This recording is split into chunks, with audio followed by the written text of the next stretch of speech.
Isang mapagpalang araw mga kapuso, hindi matanggap ni Edward ang mga katotohanang kanyang nalaman, kaya ang naging desisyon niya ay lumayo muna sa mansyon.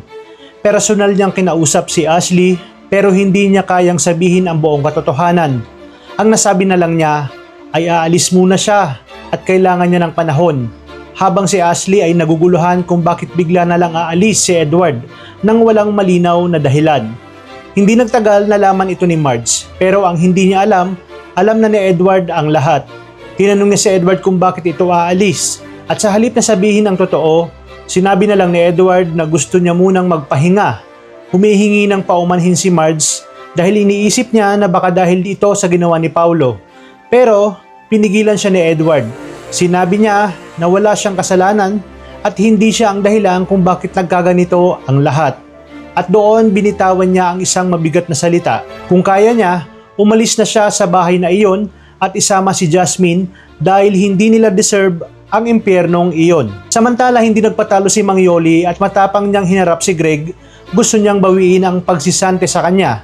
Pero tinanong siya ni Greg kung nagbibiro lang ba siya. Doon lumabas ang tunay na tapang ni Yoli. Hindi siya aalis at huwag siyang pilitin ito dahil kapag ginawa iyon ni Greg, ilalabas niya ang lahat ng baho na alam niya, lalo na tungkol kay Greg. Kaya dito nanlaki ang mata ni Greg at tinanong siya kung nagbabanta ba ito sa kanya. Diretsyong sagot ni Yoli na oo, nagbabanta siya dahil si Yoli ang may hawak ng lahat ng sekreto ng pamilya Torrecampo. Hindi lang si Greg ang may itinatago, pati na rin nga itong si Regina na may sariling baho. Sa kabilang banda, isang masakit na balita ang dumating kina Marge at Paulo. Matapos ang test, nalaman nilang hindi sila compatible para sa stem cell transplant nitong si Jasmine. Parang gumuho ang mundo ni Marge at hindi niya alam kung saan kukuha ng pag-asa. Ginawa niya ang tanging kaya niyang gawin, hahanapin niya ang kahit sinong pwedeng makatulong. Kakausapin niya ang lahat ng kakilala niya. Kahit sino, basta may pag-asang mailigtas ang kanyang anak na si Jasmine. Samantala nagtanong si Regina kay Greg kung ano ang nangyari kay Edward at Paulo. At doon nakita niya ang isang bagay na magpapabago ng lahat. Isang lumang DNA test, 16 na taon na ang nakakalipas. Hindi makapaniwala si Regina sa kanyang natuklasan.